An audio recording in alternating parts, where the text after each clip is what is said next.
ਜੇ ਆਪਾਂ ਆਜ਼ਾਦੀ ਤੋਂ ਪਹਿਲਾਂ ਲਾ ਲਓ ਆਪਣੇ ਗੁਰੂ ਸਾਹਿਬ ਉਦੋਂ ਸਿਰ ਦੇਣਾ ਲੋੜ ਸੀ ਸਮੇਂ ਦੀ ਹਾਂਜੀ ਮਾਨਵਤਾ ਲਈ। ਜੇ ਆਪਾਂ ਆਜ਼ਾਦੀ ਦੀ ਲੜਾਈ ਗੱਲ ਕਰੀਏ ਤਾਂ ਸਾਡੇ ਭਗਤ ਸਿੰਘ ਹੋਰੀ ਊਧਮ ਸਿੰਘ ਹੋਰੀ ਉਹਨਾਂ ਨੇ ਸੀਸ ਦੇ ਦਿੱਤੇ, ਪਰ ਉਹਨਾਂ ਆਜ਼ਾਦੀ ਦਾ ਨਿੱਘ ਕੌਣ ਮਾਣ ਰਹੇ ਨੇ? ਜਿਹੜੇ ਸਾਡੇ ਵਿਰੋਧੀ ਸੀ, ਜਿਹੜੇ ਅੰਗਰੇਜ਼ਾਂ ਦੇ ਪੁੱਠੂ ਸੀ।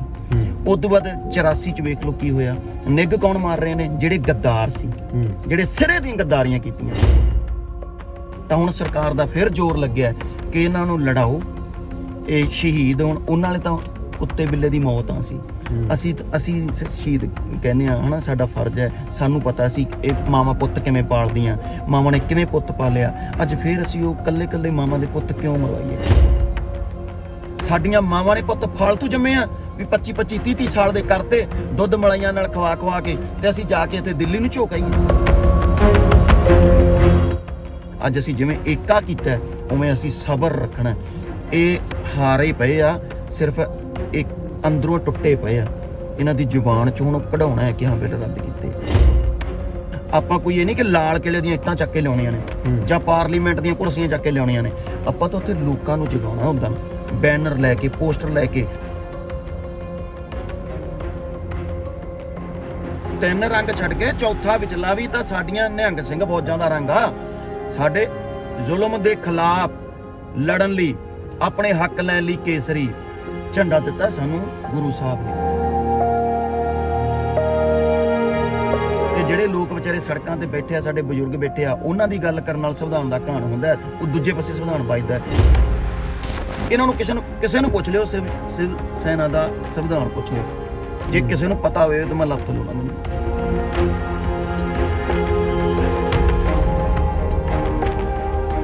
ਸਤਿ ਸ਼੍ਰੀ ਅਕਾਲ ਜੀ, ਤੁਸੀਂ ਪੰਜਾਬੀ ਲੋਕ ਚੈਨਲ ਵੇਖ ਰਹੇ ਹੋ ਤੇ ਮੈਂ ਜਗਦੀਪ ਸਿੰਘ ਥਲੀ ਹਾਂ।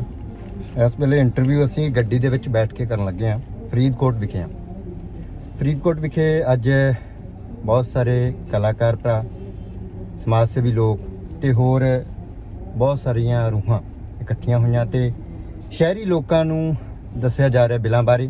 ਤੇ 26 ਤਰੀਕ ਨੂੰ ਜੋ ਪਰੇਡ ਕਰਨੀ ਹੈ ਕਿਸਾਨਾਂ ਨੇ, ਉਸ ਦੇ ਬਾਰੇ ਜਾਣਕਾਰੀ ਦਿੱਤੀ ਜਾ ਰਹੀ ਹੈ।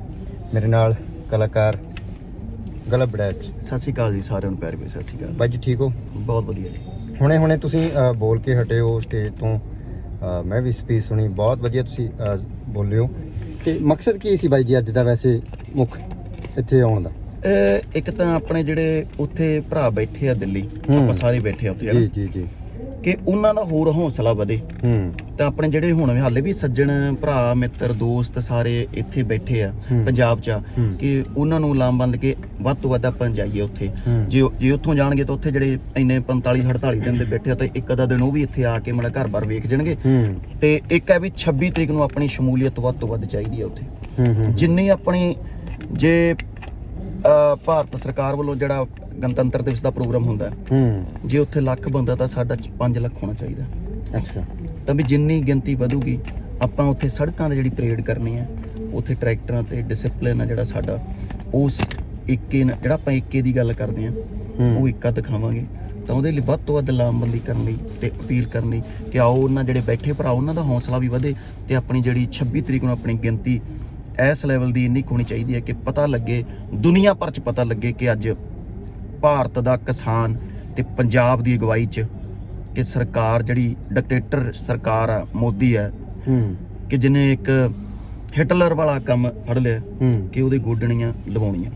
ਤੇ ਸੁਪਰੀਮ ਕੋਰਟ ਦਾ ਕੱਲ ਫੈਸਲਾ ਆਉਂਦਾ, 4 ਮੈਂਬਰ ਚੁਣ ਲਏ ਜਾਂਦੇ ਆ, ਕਮੇਟੀ ਬਣਾ ਲਈ ਜਾਂਦੀ ਆ, ਉਹ ਉਹਨਾਂ ਉਸ ਨੂੰ ਕਿਵੇਂ ਵੇਖਦੇ ਤੁਸੀਂ? ਮੈਂ ਬਈ ਪੜ੍ਹਿਆ ਉਹਨਾਂ 4 ਬੰਦਿਆਂ, ਉਹ ਤਾਂ ਪਹਿਲੇ ਦਿਨ ਤੋਂ ਉਹ ਬਿੱਲਾਂ ਦੀ ਹਮਾਇਤ ਕਰ ਰਹੇ ਆ।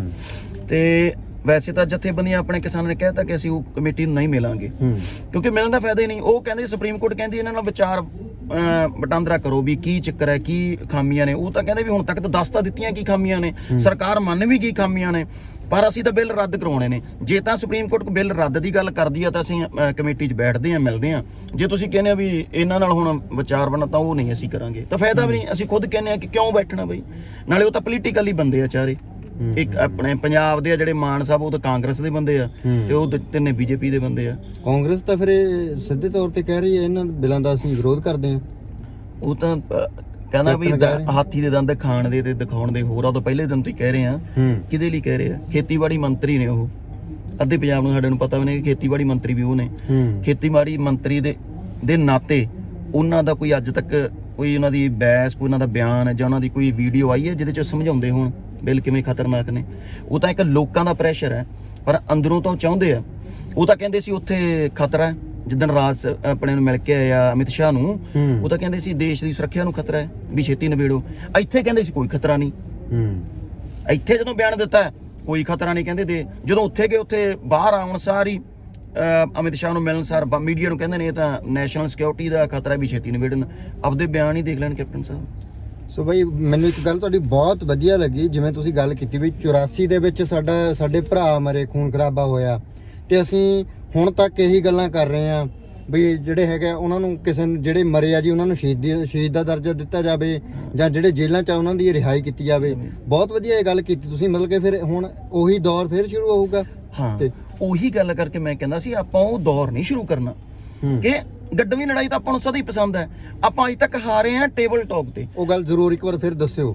ਹਾਂ, ਵੀ ਅਸੀਂ ਜਿਹੜੇ ਵੀ ਆਪਣੇ ਲਾ ਲਓ ਵੀ ਜੇ ਆਪਾਂ ਆਜ਼ਾਦੀ ਤੋਂ ਪਹਿਲਾਂ ਲਾ ਲਓ ਆਪਣੇ ਗੁਰੂ ਸਾਹਿਬ ਉਦੋਂ ਸਿਰ ਦੇਣਾ ਲੋੜ ਸੀ ਸਮੇਂ ਦੀ। ਹਾਂਜੀ, ਮਾਨਵਤਾ ਲਈ, ਮਤਲਬ ਹਿੰਦੂ ਕੌਮ ਲਈ, ਧਰਮ ਲਈ, ਕਸ਼ਮੀਰੀ ਪੰਡਤਾਂ ਲਈ ਗੁਰੂ ਸਾਹਿਬ ਨੇ ਸੀਸ ਦਿੱਤਾ ਜੀ। ਉਹ ਲੋੜ ਸੀ ਸਮੇਂ ਦੀ।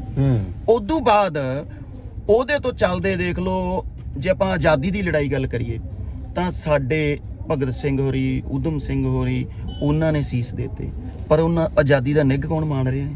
ਜਿਹੜੇ ਸਾਡੇ ਵਿਰੋਧੀ ਸੀ, ਜਿਹੜੇ ਅੰਗਰੇਜ਼ਾਂ ਦੇ ਪੁੱਠੂ ਸੀ। ਉਸ ਤੋਂ ਬਾਅਦ 84 ਚ ਵੇਖ ਲਓ ਕੀ ਹੋਇਆ। ਨਿੱਘ ਕੌਣ ਮਾਰ ਰਹੇ ਨੇ? ਜਿਹੜੇ ਗੱਦਾਰ ਸੀ, ਜਿਹੜੇ ਸਿਰੇ ਦੀਆਂ ਗੱਦਾਰੀਆਂ ਕੀਤੀਆਂ, ਉਹ ਆਪਾਂ ਨੂੰ ਸਭ ਨੂੰ ਪਤਾ।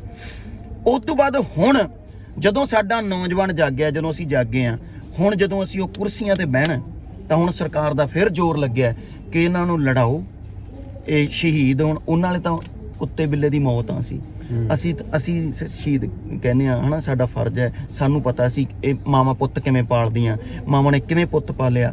ਅੱਜ ਫੇਰ ਅਸੀਂ ਉਹ ਕੱਲੇ ਮਾਵਾਂ ਦੇ ਪੁੱਤ ਕਿਉਂ ਮਰਵਾਈਏ? ਅੱਜ ਅਸੀਂ ਦਿਮਾਗ ਦੀ ਲੜਾਈ ਲੜ ਕੇ ਅਸੀਂ ਉਹ ਕੁਰਸੀ ਜਿਹੜੀ ਸਾਡੇ ਸ਼ਹੀਦਾਂ ਦਾ ਖੂਨ ਡੁੱਲਿਆ, ਸਾਡੇ ਗੁਰੂਆਂ ਨੇ ਜਿਹੜੇ ਸਾਨੂੰ ਰਾਹ ਦਿੱਤੇ ਆ, ਅੱਜ ਉਹ ਅਸੀਂ ਕੁਰਸੀਆਂ ਤੇ ਬਹਿਣਾ। ਅਸੀਂ ਆਪਣੇ ਬੱਚਿਆਂ ਲਈ, ਆਪਣੇ ਦੇਸ਼ ਦੇ ਆਉਣ ਵਾਲੇ ਭਵਿੱਖ ਲਈ, ਨਾ ਕਿ ਅਸੀਂ ਸਿਰ ਦੇਣੇ ਨੇ। ਹਰ ਵਾਰ ਅਸੀਂ ਹੀ ਸਿਰ ਕਿਉਂ ਦਈਏ ਬਈ ਬਿਨਾਂ ਗੱਲ ਤੋਂ? ਅੱਜ ਬਿਨਾਂ ਗੱਲ ਤੋਂ ਸਿਰ ਕਿਉਂ ਦਈਏ? ਅੱਜ ਇੱਕ ਬਿੱਲ ਰੱਦ ਕਰਾਉਣ ਪਿੱਛੇ ਸਾਡੇ ਸੀ ਮਾਵਾਂ ਦੇ ਪੁੱਤ ਮਰਵਾ ਦਈਏ? ਕਿਉਂ ਮਰਵਾਈਏ? ਸਾਡੀਆਂ ਮਾਵਾਂ ਨੇ ਪੁੱਤ ਫਾਲਤੂ ਜੰਮੇ ਆ ਵੀ 25 30 ਸਾਲ ਦੇ ਕਰਤੇ, ਦੁੱਧ ਮਲਾਈਆਂ ਨਾਲ ਖਵਾ ਕੇ, ਤੇ ਅਸੀਂ ਜਾ ਕੇ ਇੱਥੇ ਦਿੱਲੀ ਨੂੰ ਝੋਕਾਈਏ ਕਾਹਦੇ ਲਈ? ਤੇ ਫਿਰ ਅਸੀਂ ਲੜੀਏ ਸਾਰੇ, ਫਿਰ ਅਸੀਂ ਸਾਡੇ ਆਉਣ ਵਾਲੀਆਂ ਜਨਰੇਸ਼ਨਾਂ ਦੋ ਫਿਰ ਲੜਨ ਕਿ ਸਾਡੇ ਪੋਤਿਆਂ ਨੂੰ, ਸਾਡੇ ਦਾਦਿਆਂ ਨੂੰ, ਪੜਦਾਦਿਆਂ ਨੂੰ, ਸਾਡੇ ਪਿਓਾਂ ਦਾ ਇਨਸਾਫ ਦਿਓ। ਪਰ ਬਿੱਲ ਰੱਦ ਤਾਂ ਵਿੱਚ ਹੀ ਰਹਿ ਜੂਗੀ ਗੱਲ ਕਿ ਅੱਜ ਅਸੀਂ ਦਿਮਾਗ ਨਾਲ ਲੜਾਈ ਲੜਨੀ ਹੈ। ਅੱਜ ਅਸੀਂ ਜਿਵੇਂ ਏਕਾ ਕੀਤਾ ਉਵੇਂ ਅਸੀਂ ਸਬਰ ਰੱਖਣਾ। ਇਹ ਹਾਰੇ ਪਏ ਆ, ਸਿਰਫ ਇੱਕ ਅੰਦਰੋਂ ਟੁੱਟੇ ਪਏ ਆ। ਇਹਨਾਂ ਦੀ ਜ਼ੁਬਾਨ ਚੋਂ ਹੁਣ ਕਢਾਉਣਾ ਹੈ ਕਿ ਹਾਂ ਬਿੱਲ ਰੱਦ ਕੀਤੇ। ਉਹ ਬਸ 10-20 ਦਿਨ ਜਿੰਨੀ ਵੀ ਗੱਲ ਆ ਪਰ ਬੈਠਣਾ। ਇਹਨਾਂ ਸਰਕਾਰ ਦਾ ਜ਼ੋਰ ਲੱਗਿਆ ਪਿਆ ਕਿ ਵਾਇਲੈਂਸ ਕਰਨ, ਗੋਲੀਆਂ ਚਲਾਈਏ ਇਹਨਾਂ ਤੇ। ਜਿਹੜੇ ਗੋਲੀਆਂ ਚਲਾਉਣ ਵਾਲੇ ਵੀ ਸਾਡੇ ਭਰਾ ਤੇ ਗੋਲੀਆਂ ਖਾਣ ਵਾਲੇ ਵੀ ਸਾਡੇ ਭਰਾ। ਇੱਕ ਪੁੱਤ ਬਾਰਡਰ ਤੇ ਹੈ, ਉਹਨੂੰ ਵੀ ਦਿੱਲੀ ਲਾ ਲਿਆ। ਇੱਕ ਪੁੱਤ ਕਿਸਾਨ ਖੇਤ 'ਚ ਹੈ, ਉਹ ਵੀ ਦਿੱਲੀ ਪਹੁੰਚ ਗਿਆ। ਦੋਨਾਂ ਨੂੰ ਲੜਾ ਦੋ। ਇੱਕ ਨੂੰ ਸਰਕਾਰ ਮੈਡਲ ਨਾਲ ਸਨਮਾਨਿਤ ਕਰ ਦੂਗੀ, ਦੂਜੇ ਪਿੱਛੇ ਅਸੀਂ ਰੋਂਦੇ ਰਵਾਂਗੇ ਸਾਰੀ ਜ਼ਿੰਦਗੀ 40 ਸਾਲ। ਜਿਹੜਾ 26 ਤਰੀਕ ਨੂੰ ਇਕੱਠ ਦੀ ਗੱਲ ਕਰ ਰਹੇ ਹੋ, ਤੇ ਆਪਾਂ ਇਹ ਵੀ ਕਹਿ ਰਹੇ ਹਾਂ ਵੀ ਅਸੀਂ ਆਪਣੇ ਪੁੱਤ ਨਹੀਂ ਮਰਵਾਉਣੇ, ਤਾਂ ਕਈ ਲੋਕ ਤਾਂ ਸ਼ੰਕੇ ਵੀ ਜਤਾ ਰਹੇ ਨੇ ਵੀ 26 ਤਰੀਕ ਨੂੰ ਜਿੰਨਾ ਇਕੱਠ ਜਾਣਾ ਤਾਂ ਸਰਕਾਰ ਕਿਸੇ ਵੀ ਤਰ੍ਹਾਂ ਬਲ ਦਾ ਪ੍ਰਯੋਗ ਕਰਕੇ ਕੁਝ ਕਰ ਸਕਦੀ ਨਹੀਂ। ਜਦੋਂ ਜਿਹੜੀ ਅੱਜ ਸਰਕਾਰ ਤੇ ਦਬਾਅ ਆ ਜਾਂ ਸਾਡੀ ਜਿਹੜੀ ਜਿੱਤ ਵੱਲ ਵੱਧ ਰਿਹਾ ਨਾ, ਉਹ ਸਾਡੇ ਸਬਰ ਕਰਕੇ ਇੱਕ ਵੀ ਪੱਤਾ ਨਹੀਂ ਟੁੱਟਿਆ। ਆਪਾਂ ਉਹਦਾ ਇੱਕ ਰਿਜ਼ਲਟ ਆਪਾਂ ਸਰਕਾਰ ਨੂੰ ਵਿਖਾਇਆ, ਜਿਹੜਾ ਆਪਾਂ 7 ਤਰੀਕ ਨੂੰ ਪਰੇਡ ਕੀਤੀ। ਕੋਈ ਹੋਇਆ ਕੋਈ ਇੰਨਾ ਵੀ ਕੋਈ ਉੱਥੇ ਕੋਈ ਵਾਇਲੈਂਸ ਜਾਂ ਕੋਈ ਹੁੜਦੰਗ ਹੋਇਆ? ਨਹੀਂ ਹੋਇਆ। ਉਸੇ ਦੇ ਅਕੋਰਡਿੰਗ ਹੀ ਉਦੋਂ ਪਹਿਲਾਂ 20 ਤੋਂ 25 ਤੱਕ ਪ੍ਰੋਪਰ ਲਾਮਬੰਦੀ ਪ੍ਰੋਪਰ ਦੱਸਣਾ ਹੈ, ਰੂਟ ਦਿੱਤੇ ਜਾਣਗੇ। ਰੂਟ ਤੋਂ ਬਾਅਦ ਕਿ ਉਹ ਰੂਟ ਚੋਂ ਵੀ ਕਿਹੜੀ ਸਾਈਡ ਤੇ ਆਪਾਂ ਰਹਿਣਾ, ਕਿੰਨੇ ਫਾਸਲੇ ਤੇ ਰਹਿਣਾ ਹੈ। ਆਪਾਂ ਕੋਈ ਇਹ ਨਹੀਂ ਕਿ ਲਾਲ ਕਿਲੇ ਦੀਆਂ ਇੱਟਾਂ ਚੱਕ ਕੇ ਲਿਆਉਣੀਆਂ ਨੇ ਜਾਂ ਪਾਰਲੀਮੈਂਟ ਦੀਆਂ ਕੁਰਸੀਆਂ ਚੱਕ ਕੇ ਲਿਆਉਣੀਆਂ ਨੇ। ਆਪਾਂ ਤਾਂ ਉੱਥੇ ਲੋਕਾਂ ਨੂੰ ਜਗਾਉਣਾ, ਉਦੋਂ ਬੈਨਰ ਲੈ ਕੇ, ਪੋਸਟਰ ਲੈ ਕੇ, ਜਿਹੜੇ ਲੋਕ ਦਿੱਲੀ 'ਚ ਬੈਠੇ ਆ ਉਹਨਾਂ ਨੂੰ ਦਿਖਾਉਣਾ ਹੈ ਕਿ ਅਸੀਂ ਕਿਉਂ ਬੈਠੇ ਆ। ਜਦੋਂ ਸਾਡੇ ਕੋਲੋਂ ਸਵਾਲ ਕਰਨਗੇ ਫਿਰ ਦੱਸਾਂਗੇ ਸਾਡੇ ਆਹ ਹੱਕ ਨੇ, ਔਰ ਇਹ ਸਾਡੀ ਲੜਾਈ ਨਹੀਂ। ਉਹਨਾਂ ਨੂੰ ਦੱਸਣਾ ਹੈ ਕਿ ਤੁਹਾਡੀ ਵੀ ਲੜਾਈ ਹੈ। ਇਹਦੇ 'ਚ ਵਾਇਲੈਂਸ ਵਾਲੀ ਤਾਂ ਗੱਲ ਹੀ ਕੋਈ ਨਹੀਂ। ਜਦੋਂ ਅਸੀਂ ਪ੍ਰੋਪਰ ਡਿਸਪਲਿਨ 'ਚ ਜਾਵਾਂਗੇ, ਅਸੀਂ ਫਿਰ ਵਾਇਲੈਂਸ ਵਾਲੀ ਕਿਹੜੀ ਗੱਲ ਆ? ਤਾਂ ਉਹ ਸਰਕਾਰ ਸਾਡਾ ਹੱਕ ਆ। ਸਾਨੂੰ ਸਾਡੀ ਦਿੱਲੀ 'ਚ ਵੜਨ ਲਈ ਕੀ ਗਣਤੰਤਰ ਦਿਵਸ ਕੱਲਾ ਮੋਦੀ ਦਾ?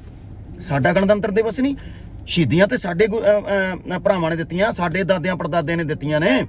ਦੇਸ਼ ਵਾਸਤੇ, ਆਜ਼ਾਦੀ ਵਾਸਤੇ ਮਰੇ ਤਾਂ ਸਾਡੇ ਆ, ਅੱਜ ਵੀ ਬਾਰਡਰਾਂ ਤੇ ਮਰਦੇ ਤਾਂ ਸਾਡੇ ਆ, ਤੇ ਪਰੇਡਾਂ ਇਹ ਕਰਨ ਜਿਹੜੇ ਗੱਦਾਰ ਪਾਉਂਦੇ। ਦੱਸਿਆ ਤੁਸੀਂ ਰੰਗ ਕਿਹਦੇ ਆ? ਚਾਰੇ ਰੰਗ ਵੇਖ ਲਓ, 3 ਰੰਗ ਛੱਡ ਕੇ ਚੌਥਾ ਵਿਚਲਾ ਵੀ ਤਾਂ ਸਾਡੀਆਂ ਨਿਹੰਗ ਸਿੰਘ ਫੌਜਾਂ ਦਾ ਰੰਗ ਆ। ਸਾਡੇ ਜ਼ੁਲਮ ਦੇ ਖਿਲਾਫ ਲੜਨ ਲਈ, ਆਪਣੇ ਹੱਕ ਲੈਣ ਲਈ ਕੇਸਰੀ ਝੰਡਾ ਦਿੱਤਾ ਸਾਨੂੰ ਗੁਰੂ ਸਾਹਿਬ ਨੇ। ਇਹ ਰੰਗ ਸਾਨੂੰ ਸਾਡੇ ਗੁਰੂਆਂ ਨੇ ਦਿੱਤੇ ਆ। ਮਾਨਵਤਾ ਲਈ, ਮਨੁੱਖਤਾ ਲਈ ਗੱਲ ਕਰਨ ਵਾਲੇ ਪਹਿਲੇ ਸਾਡੇ ਪਾਤਸ਼ਾਹ ਗੁਰੂ ਨਾਨਕ ਦੇਵ ਜੀ, ਜੇ ਆਪਾਂ ਸ਼ਾਂਤੀ ਦੀ ਬਜਾਏ ਉੱਥੇ ਚਿੱਟਾ ਰੰਗ ਵਰਤਦੇ ਆ, ਇਹ ਉਪਦੇਸ਼ ਸਾਡੇ ਗੁਰੂਆਂ ਦੇ ਆ। ਖੇਤੀ, ਉੱਤਮ ਖੇਤੀ, ਇਹ ਵੀ ਸਾਡੇ ਬਾਬੇ ਨਾਨਕ ਦਾ। ਉੱਤਮ ਖੇਤੀ, ਹਰਾ ਰੰਗ ਕਿਸਾਨੀ ਦਾ, ਇਹ ਵੀ ਸਾਡੇ ਬਾਬੇ ਦਾ। ਫਿਰ ਵਿਚਲਾ ਜਿਹੜਾ ਚੱਕਰ ਹੈ, ਜੇ ਸਾਡੇ ਤੋਂ ਇਹ ਤਿੰਨੇ ਚੀਜ਼ਾਂ ਖੋਵੋਗੇ ਤਾਂ ਫਿਰ ਸਾਡੀਆਂ ਫੌਜਾਂ ਨਿਹੰਗ ਸਿੰਘਾਂ ਹਾਲੇ ਵੀ ਤਿਆਰ ਬੈਠੀਆਂ ਨੇ। ਇਹ ਬਾਪ ਦਾ ਨਹੀਂ ਕਿਸੇ ਦਾ ਤਿਰੰਗਾ, ਇਹ ਸਾਡਾ। ਪਰ ਇਹ ਤਿਰੰਗੇ ਦੇ ਉੱਤੇ ਜਿਹੜੇ ਨਾਗਵਾਲ ਬੈਠੇ ਆ ਨਾ, ਗੱਦਾਰ RSS ਦੇ, ਆਪਾਂ ਉਹ ਨਾਗ ਜਿਹੜੇ ਆ ਨਾ, ਉਹਨਾਂ ਦੀਆਂ ਸੰਗੀਆਂ ਨੱਪਣੀਆਂ ਨੇ, ਦਿਮਾਗ ਨਾਲ ਮਾਰਨਾ ਉਹਨਾਂ ਨੂੰ। ਇਹਨਾਂ ਨੇ ਸਾਨੂੰ ਦਿਮਾਗ ਨਾਲ ਵੰਡਿਆ ਅੱਜ ਤੱਕ ਤੇ ਮਰਵਾਇਆ ਗੋਲੀਆਂ ਨਾਲ। ਇਹਨਾਂ ਨੂੰ ਹੁਣ ਅਸੀਂ ਦਿਮਾਗ ਨਾਲ ਮਾਰਨਾ।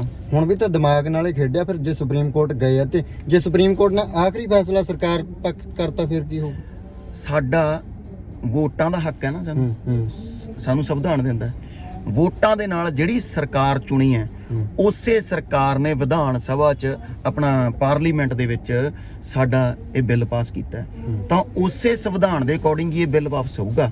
ਸੁਪਰੀਮ ਕੋਰਟ ਕੋਲ ਅਧਿਕਾਰ ਨਹੀਂ ਹੈ। ਸੁਪਰੀਮ ਕੋਰਟ ਸਿਰਫ ਉਹਦੀ ਨਿਗਰਾਨੀ, ਦੇਖ ਰੇਖ ਕਰ ਸਕਦਾ ਕਿ ਇਹਦੇ 'ਚ ਕੀ ਹੈ ਕੀ ਨਹੀਂ, ਪਰ ਰੱਦ ਕਰਨਾ, ਲਾਗੂ ਕਰਨਾ, ਹੋਲਡ ਕਰਨਾ ਸੁਪਰੀਮ ਕੋਰਟ ਦੇ ਅਧਿਕਾਰ ਨਹੀਂ ਹੁੰਦਾ। ਸਾਡੇ ਕੋਲ, ਉਹ ਕਹਿੰਦੇ ਸਾਡੇ ਕੋਲ ਪਾਵਰ ਹੈ ਕਿ ਅਸੀਂ ਰੱਦ ਕਰ ਸਕਦੇ। ਨਹੀਂ ਮੰਨਦੇ, ਰੱਦ ਕਰ ਦੇਣ, ਫਿਰ ਬਿੱਲ ਰੱਦ ਕਰ ਦੇਣ। ਹੋਲਡ ਕਿਉਂ ਕੀਤੇ ਨੇ? ਫਿਰ ਜੇ ਉਹਨਾਂ ਕੋਲ ਪਾਵਰ ਹੈ, ਫਿਰ ਉਹ ਲੋਕਾਂ ਦੀ ਗੱਲ ਕਰਨਾ। ਉਹ ਕਹਿੰਦੇ ਸੰਵਿਧਾਨ ਦਾ ਘਾਣ ਹੁੰਦਾ, ਪਰ ਪਾਵਰ ਸਾਡੇ ਕੋਲ ਹੈਗੀ, ਪਰ ਜੇ ਅਸੀਂ ਰੱਦ ਕਰਦੇ ਸੰਵਿਧਾਨ ਦਾ ਘਾਣ ਹੁੰਦਾ, ਅਸੀਂ ਕਰਨਾ ਨਹੀਂ ਚਾਹੁੰਦੇ। ਲੋਕਾਂ ਦੀ ਗੱਲ ਕਰਕੇ, ਜਿਹੜੇ ਲੋਕਾਂ ਕਰਕੇ ਸੰਵਿਧਾਨ ਬਣਿਆ, ਜਿਹੜੇ ਸੰਵਿਧਾਨ ਚੋਂ ਲੋਕ ਲੀਡਰ ਚੁਣਦੇ ਆ, ਸਰਕਾਰਾਂ ਬਣਾਉਂਦੇ ਆ, ਉਹਨਾਂ ਦੇ ਉਲਟ ਜਾ ਕੇ ਸੰਵਿਧਾਨ ਦਾ ਘਾਣ ਹੈ, 2 ਅੰਬਾਨੀਆਂ ਡਾਨੀਆਂ ਲਈ। ਤੇ ਜਿਹੜੇ ਲੋਕ ਵਿਚਾਰੇ ਸੜਕਾਂ ਤੇ ਬੈਠੇ ਆ, ਸਾਡੇ ਬਜ਼ੁਰਗ ਬੈਠੇ ਆ, ਉਹਨਾਂ ਦੀ ਗੱਲ ਕਰਨ ਨਾਲ ਸੰਵਿਧਾਨ ਦਾ ਘਾਣ ਹੁੰਦਾ। ਉਹ ਦੂਜੇ ਪਾਸੇ ਸੰਵਿਧਾਨ ਵੱਜਦਾ। ਇਹ ਕਿੱਧਰ ਦੀ ਇਹ ਗੱਲ ਆ? ਫਿਰ ਅਸੀਂ ਸੁਪਰੀਮ ਕੋਰਟ ਤੇ ਸ਼ੱਕ ਕਿਉਂ ਨਾ ਕਰੀਏ? ਅਸੀਂ ਸਤਿਕਾਰ ਕਰਦੇ ਹਾਂ, ਸਾਡੀ ਉੱਚਮ ਅਦਾਲਤ ਆ, ਪਰ ਉੱਥੇ ਜੇ ਫਿਰ ਉਹੀ ਵੱਡਿਆਂ ਨੂੰ ਇਨਸਾਫ ਦੇਣਾ ਤੇ ਸਾਨੂੰ ਗਰੀਬ ਬੰਦਿਆਂ ਨੂੰ, ਮਾੜਿਆਂ ਨੂੰ ਕੁਚਲਣਾ, ਫਿਰ ਕਿਵੇਂ? ਫਿਰ ਵਿਸ਼ਵਾਸ ਕਰੀਏ? ਫਿਰ ਸਾਡੀ ਲੜਾਈ ਸਹੀ ਹੈ। ਫਿਰ ਤਾਂ ਬੈਠੇ ਆ, ਅਸੀਂ ਬੈਠੇ ਰਹਾਂਗੇ ਜਿੰਨਾ ਚਿਰ ਨਹੀਂ ਹੱਕ ਦਿੰਦੇ, ਔਰ ਹੱਕ ਲੈਣ ਤੋਂ ਬਿਨਾਂ ਵਾਪਸ ਵੀ ਨਹੀਂ ਆਉਂਦੇ। ਫਿਰ ਸ਼ਿਵ ਸੈਨਾ, ਜਿਵੇਂ ਤੁਸੀਂ 1.5-2 ਲੱਖ ਦੀ ਗੱਲ ਕੀਤੀ, ਸ਼ਿਵ ਸੈਨਾ ਵਾਲੇ ਕਹਿੰਦੇ ਇਹ ਕਿਸਾਨ ਹਿਤੈਸ਼ੀ ਹੈ, ਤੇ 130 ਕਰੋੜ ਪਬਲਿਕ ਦੇ ਵਿੱਚੋਂ ਜੇ 2 ਲੱਖ ਬੰਦੇ ਬੋਲਦੇ ਤਾਂ ਵੀ ਕੀ ਹੈ? ਰਾਜੀਵ ਟੰਡਨ ਕਹਿ ਰਿਹਾ ਲੁਧਿਆਣੇ ਤੋਂ। ਨਹੀਂ, ਮੇਰੀ ਗੱਲ ਸੁਣੋ, 130 ਕਰੋੜ ਬੰਦਾ, 130 ਕਰੋੜ ਬੰਦੇ ਦੀ ਜਿਹੜੀ ਅਗਵਾਈ ਕਰਦੇ ਨੇ 543-44 MP, ਤਾਂ ਫਿਰ ਅਸੀਂ ਉਹ 543-40 ਕਹਿ ਦਈਏ ਕਿ ਸਾਰਾ ਦੇਸ਼ ਸਿਰਫ 543 ਦਾ ਕਿ 130 ਕਰੋੜ ਦਾ। ਅਗਵਾਈ ਤਾਂ ਭਾਵੇਂ 2 ਲੱਖ ਬੰਦਾ ਉੱਥੇ ਕਰ ਰਿਹਾ, 3 ਕਰ ਰਿਹਾ, ਅਗਵਾਈ ਤਾਂ ਸਾਰੇ ਭਾਰਤ ਦੇ ਕਿਸਾਨ ਦੀ ਕਰ ਰਿਹਾ ਨਾ। ਅਗਵਾਈ ਹੁਣ ਸਾਰਾ ਲੋਕ ਥੋੜਾ ਇਕੱਠੇ ਹੁੰਦੇ ਆ, ਅਗਵਾਈ ਕਰਨ ਵਾਲੇ ਤਾਂ ਕੁਝ ਹੀ ਹੁੰਦੇ ਆ। ਆਜ਼ਾਦੀ ਦੀ ਲੜਾਈ ਸਾਰੇ ਭਾਰਤ ਨੇ ਥੋੜਾ ਲੜੀ ਸੀ। ਭਗਤ ਸਿੰਘਾਂ ਦੇ ਨਾਲ ਕਿੰਨੇ ਕੁ ਬੰਦੇ ਸੀ? ਅੱਜ ਸਾਰੇ ਦੇਸ਼ ਦੀ ਸੁਰੱਖਿਆ ਦੀ ਗੱਲ ਕਰੀਏ, ਕਿੰਨੀ ਫੌਜ ਹੈ ਆਪਣੀ? 13 ਲੱਖ, 16 ਲੱਖ, ਕਿੰਨੀ ਹੈ? ਇੰਨੀ ਹੈ ਕਿ ਸਾਰਾ 130 ਕਰੋੜ ਦੇ 130 ਕਰੋੜ ਬਾਰਡਰ ਤੇ ਥੋੜਾ ਬੈਠੇ ਆ ਦੇਸ਼ ਦੀ ਸੁਰੱਖਿਆ ਲਈ।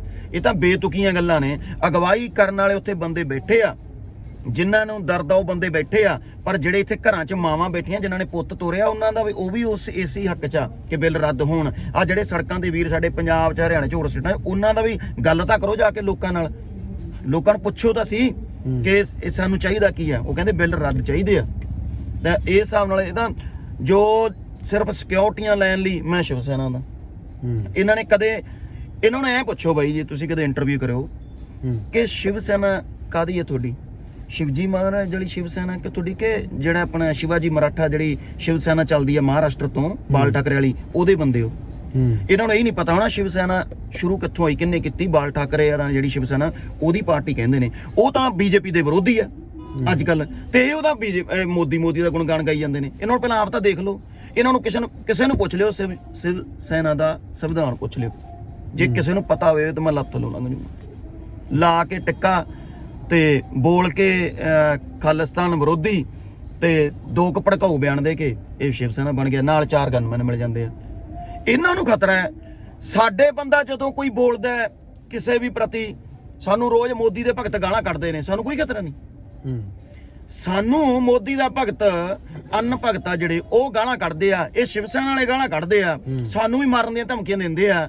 ਸਾਨੂੰ ਕੋਈ ਖਤਰਾ ਨਹੀਂ, ਸਾਨੂੰ ਤਾਂ ਸਿਕਿਉਰਿਟੀ ਪੁਲਿਸ ਦਿੰਦੀ ਨਹੀਂ। ਇਹ ਬੋਲ ਕੇ ਕਿ ਸਾਨੂੰ ਖਾਲਿਸਤਾਨ ਤੋਂ ਖਤਰਾ ਹੈ। ਕਿਹੜਾ ਖਾਲਿਸਤਾਨ ਯਾਰ?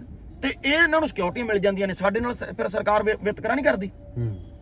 ਸਾਨੂੰ ਕੋਈ ਖਤਰਾ ਨਹੀਂ, ਸਾਨੂੰ ਜਿਹੜਾ ਮਰਜ਼ੀ ਬੋਲਦੇ, ਜਿਹੜਾ ਮਰਜ਼ੀ ਕਹਦੇ ਇਹਨਾਂ ਨੂੰ ਮਾਰਾਂਗੇ ਵੱਢਾਂਗੇ, ਸ਼ਰੇਆਮ ਸੂਰੀ ਵਰਗੇ ਹਥਿਆਰ ਕਰਦਾ, ਫਿਰ ਉਹ ਸਾਨੂੰ ਹੀ ਧਮਕਾ ਰਿਹਾ ਨਾ, ਫਿਰ ਸਾਨੂੰ ਵੀ ਸਿਕਿਉਰਿਟੀਆਂ ਦਿਓ। ਇਹਨਾਂ ਨੂੰ ਕਾਹਦੀਆਂ ਸਿਕਿਉਰਿਟੀਆਂ ਬਈ? ਅੱਛਾ ਵੀ ਜਿਹਨੇ ਪੱਗ ਬੰਨੀ ਆ ਉਹ ਇੰਨਾ ਦਲੇਰ ਆ ਵੀ ਉਹਨੂੰ ਗੋਲੀ ਨਹੀਂ ਵੱਜਦੀ ਕਿ ਉਹਦੇ ਚ ਉਹ ਪੱਥਰ ਉਹ ਲੋਹੇ ਦਾ ਬਣਿਆ, ਉਹਦੇ ਚ ਗੋਲੀ ਨਹੀਂ ਲੱਗਣੀ, ਉਹਨੂੰ ਵੀ ਸਿਕਿਉਰਿਟੀਆਂ ਦਿਓ ਫਿਰ। ਸੋ ਜਾਇਜ਼ ਆ ਗੱਲਾਂ, ਜਾਇਜ਼ ਆ ਬਿਲਕੁਲ। ਤੇ ਹੁਣ ਕੀ ਲੱਗਦਾ ਵੀ ਜਿਹੜੀ 26 ਦੀ ਪਰੇਡ ਤੋਂ ਬਾਅਦ ਕਿਸੇ ਨਾ ਕਿਸੇ ਤਰ੍ਹਾਂ ਵੀ ਕਿਸਾਨਾਂ ਦੇ ਪੱਖ ਦੇ ਵਿੱਚ ਵੀ ਹੋਊਗੀ? ਮੈਨੂੰ ਇਹ ਲੱਗਦਾ ਉਦੋਂ ਪਹਿਲਾਂ ਹੀ। ਤੇ 15 ਤਰੀਕ ਦੀ ਫਿਰ ਇਸ ਮੀਟਿੰਗ ਦਾ ਕੀ ਫਾਇਦਾ? 15 ਤਰੀਕ ਦੀ ਮੀਟਿੰਗ ਤਾਂ ਇਸ ਕਰਕੇ ਕਰਨੀ ਪੈਣੀ ਆ ਵੀਰੇ, ਜੇ ਆਪਾਂ ਗੱਲ ਨਹੀਂ ਕਰਦੇ ਇਹ ਸੁਪਰੀਮ ਕੋਰਟ ਕੋਲ ਜਾਣਗੇ। ਆਹ ਵੇਖੋ ਜੇ ਤਾਂ ਸਾਡੇ ਨਾਲ ਗੱਲ ਨਹੀਂ ਕਰਦੇ, ਸਾਨੂੰ ਪਤਾ ਉਹਨਾਂ ਨੇ ਹੱਲ ਕੋਈ ਨਹੀਂ ਹੋਣਾ। ਪਰ ਅਸੀਂ ਜਿਹੜੀ ਇਹ ਕਹਿਣਗੇ ਨਾ ਵੀ ਇਹਨਾਂ ਨੇ ਤਾਂ ਡੈਡਲੌਕ ਕਰਤਾ, ਵੀ ਟਾਕ ਵਾਲਾ ਜਿਹੜਾ ਵੀ ਗੱਲਬਾਤ ਇਹਨਾਂ ਨੇ ਬੰਦ ਕਰਤੀ, ਆਪਾਂ ਗੱਲਬਾਤ ਨਹੀਂ ਬੰਦ ਕਰਨੀ। ਇਹਨਾਂ ਨੂੰ ਕਿਸੇ ਪਾਸੇ ਰਾਹ ਨਹੀਂ ਛੱਡਣਾ ਆਪਾਂ। ਭੱਜਣ ਜਿੱਥੇ ਭੱਜਦੇ ਆ ਭੱਜ ਲੈਣ, ਜਾਣ ਕਿੱਥੇ ਤੱਕ ਨਹੀਂ, ਇਹਨਾਂ ਨੂੰ ਕੋਈ ਬਹਾਨਾ ਨਹੀਂ ਦੇਣਾ। ਤਾਂ ਬਹੁਤ ਵਧੀਆ ਦਿਮਾਗ ਨਾਲ ਆਪਣੇ ਸਾਰੇ ਜਿਹੜਾ ਆਪਣੇ ਵਕੀਲਾਂ ਦਾ ਵੀ, ਸੁਪਰੀਮ ਕੋਰਟ ਦੀ ਜਿਹੜਾ ਬਾਰ ਐਸੋਸੀਏਸ਼ਨ ਆ ਸਾਰੀ ਆਪਣੇ ਨਾਲ, ਕਿਸਾਨਾਂ ਨਾਲ। ਤਾਂ ਉਹ ਜੇ ਆਪਾਂ ਇਹਨਾਂ ਨੇ ਜੇ ਆਪਾਂ 2 ਮੀਟਿੰਗਾਂ ਨਾ ਕਰਦੇ, ਇਹਨਾਂ ਨੇ ਕਹਿਣਾ ਸੀ ਆਹ ਦੇਖ ਲਓ ਜੀ ਇਹ ਤਾਂ ਅੜ ਕੇ ਬੈਠੇ ਨੇ, ਇਹ ਤਾਂ ਏਜੰਸੀਆਂ ਦੇ ਬੰਦੇ ਨਾ, ਆਪੋਜੀਸ਼ਨ ਦੇ ਬੰਦੇ ਨੇ। ਹੁਣ ਜਦੋਂ ਗੱਲ ਕਰਦੇ ਆ ਉੱਥੇ ਇਹਨਾਂ ਨੂੰ ਗੱਲ ਨਹੀਂ ਆਉਂਦੀ, ਉੱਥੇ ਤਾਂ ਤੋਮਰ ਵਰਗਾ ਪਾਣੀ ਪੀ ਜਾਂਦਾ, ਕਦੇ ਰੋਟੀ ਖਾਣ ਤੁਰ ਜਾਂ, ਕਦੇ ਮੈਂ ਚਾਹ ਪੀ ਲਾਂ, ਗੱਲ ਆਉਂਦੀ ਨਹੀਂ ਕੋਈ। ਇਹਨਾਂ ਨੂੰ ਵੀ ਪਤਾ, ਪਰ ਉਹਦੇ ਨਾਲ ਲੋਕਾਂ ਨੂੰ ਪਤਾ ਲੱਗਦਾ ਕਿ ਹਾਂ ਇਹ ਬੰਦੇ ਗੱਲ ਕਰਦੇ ਆ, ਇਹਨਾਂ ਕੋਲ ਕੋਈ ਹੱਲ ਨਹੀਂ ਹੈ, ਇਹ ਹੰਕਾਰੇ ਬੈਠੇ ਆ। ਜੇ ਆਪਾਂ ਗੱਲਬਾਤ ਨਾ ਕਰਦੇ, ਅੱਜ ਆਪਣੇ ਲੋਕ ਆਪਣੇ ਵਿਰੋਧੀ ਨਾ ਹੋ ਜਾਂਦੇ ਕਿ ਤੁਸੀਂ ਗੱਲ ਕਿਉਂ ਨਹੀਂ ਕਰਦੇ ਆ। ਫਿਰ ਆਪਣੇ ਕਿਸਾਨ ਅਗਾਊਂ ਨੂੰ ਕਹਿ ਦੇਣਾ ਅਸੀਂ ਵਿਕਾਊ ਨੇ। ਗੱਲਬਾਤ ਰੱਖਣੀ, ਸੱਦਾ ਭੇਜਣ, ਜਦੋਂ ਭੇਜਣਗੇ ਉਦੋਂ ਹੀ ਜਾਵਾਂਗੇ। ਪਰ ਇਹਨਾਂ ਨੂੰ ਭੱਜਦਿਆਂ ਨੂੰ ਹੁਣ ਭੱਜਣ ਨਹੀਂ ਦਿੰਦੇ, ਭੱਜਣ ਜਿੱਥੇ ਭੱਜਦੇ ਆ। ਲੱਗ ਗਿਆ ਨਾ ਪਤਾ ਹੁਣ ਇਹਨਾਂ ਨੇ ਆਪਦੀ ਜਾਨ ਚ ਨਾ ਆਪਣੇ ਤੋਂ ਪੱਲਾ ਝਾੜਿਆ ਵੀ ਇਹ ਸੁਪਰੀਮ ਕੋਰਟ ਤੇ ਕਿਸਾਨ ਵਰਸਸ ਬਣਾ ਦਈਏ। ਪਰ ਉਹ ਕੱਲ ਫੇਰ ਪ੍ਰੈਸ ਕਾਨਫਰੰਸ ਆਪਣੇ ਕਿਸਾਨ ਜਥੇਬੰਦੀ ਨੇ ਕਰਕੇ ਬਾਲ ਫੇਰ ਉਹਨਾਂ ਵੱਲ ਸੁੱਟਦੀ ਸਰਕਾਰ ਵੱਲ। ਹੁਣ ਦੇਖਣ ਕਿੱਧਰ ਸੁੱਟਦੇ। ਵਧੀਆ ਸਮਝਦਾਰੀ ਨਾਲ ਚੱਲ ਰਹੀ ਹੈ, ਬਹੁਤ ਵਧੀਆ ਜੀ, ਬਹੁਤ ਵਧੀਆ। ਇਹੀ ਹੈ ਨਾ, ਜਦੋਂ ਆਪਣੇ ਲੋਕ ਟਿਕੇ ਬੈਠੇ ਆ ਨਾ, ਫਿਰ ਉਹ ਸਾਰਾ ਜਿਹੜਾ ਦਿਮਾਗ ਆ ਉਹ ਉਧਰ ਲੱਗ ਰਿਹਾ ਸਰਕਾਰ ਨੂੰ ਢਾਉਣ ਲਈ। ਜੇ ਆਪਣੇ ਲੋਕਾਂ 'ਚ ਥੋੜਾ ਜਿਹਾ ਹੋ ਜਾਊਗਾ ਵੀ ਬੇਚੈਨੀ, ਤਾਂ ਉਹਦੇ ਨਾਲ ਕੀ ਹੋਊਗਾ ਨਾ, ਫਿਰ ਉਹਨਾਂ ਦਾ ਜਿਹੜਾ ਅੱਧਾ ਫੋਕਸ ਇੱਧਰ ਆ ਜਾਊਗਾ। ਇਹ ਬਹੁਤ ਕਰਾ ਰਿਹਾ ਜੋ ਗੁਰੂ ਮਹਾਰਾਜ ਕਰਾ ਰਿਹਾ ਬਾਈ। ਇੰਨੇ ਵਿਦਆਊਟ ਪਲਾਨ, ਇੰਨੇ ਵਧੀਆ ਪਲਾਨ ਨਾਲ ਇੰਨੇ ਲੱਖਾਂ ਲੋਕਾਂ ਨੇ ਰਹਿਣਾ, ਇਹ ਗੁਰੂ ਮਹਾਰਾਜ ਤੋਂ ਬਿਨਾਂ ਨਹੀਂ ਹੋ ਸਕਦਾ। ਇਹ ਉਹਦੀ ਸ਼ਕਤੀ, ਉਹਦੀ ਪਾਵਰ ਹੈ ਜਿਹੜੀ ਕਰਵਾ ਰਹੀ ਹੈ। ਸੋ ਬਿਲਕੁਲ ਜੀ, ਇਹ ਸਨ ਗਲਬ ਵੜੈਚ ਜਿਹੜੇ ਫਰੀਦਕੋਟ ਪਹੁੰਚੇ ਹੋਏ ਨੇ ਤੇ ਸਟੇਜ ਤੋਂ ਵੀ ਬਹੁਤ ਵਧੀਆ ਇਹਨਾਂ ਨੇ ਲੈਕਚਰ ਦਿੱਤਾ, ਜਾਗਰੂਕ ਕਰ ਰਹੇ ਨੇ ਲੋਕਾਂ ਨੂੰ।